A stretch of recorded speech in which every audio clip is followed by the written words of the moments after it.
Imagjino kur para gjithë kësaj pamje të madhe të karikuar, mbas gjithë atyre brohoritjeve kur hyn 10.000 magjistar, ngrihen njerëzit edhe turmat në këmbë duke fishkëllyer, duke trokitur, e duke brohoritur nga spektakli që do shohin, imagjino 2 vetë hyn të vetëm nga krahu tjetër për t'u përballë me të gjithë këtë pamje të madhe, subhanallahu.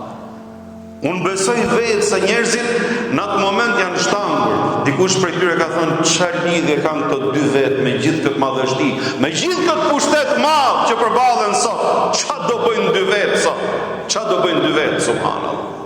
E megjithatë, Allahu madh neve na tregon në Kur'an ngjarjen dhe Musa alayhis salam që ishte këmbgulës tek vetja dhe kishte bindjen shumë të fortë tek Allahu xhaleshanu se e vërteta do triumfojë, se Zoti e kishte thua ty. Allahu xhaleshanu e kishte thua ty më përballë. E padyshim planet e Zotit i din vetëm ai, askush nuk i din planet e Allahu xhaleshanu.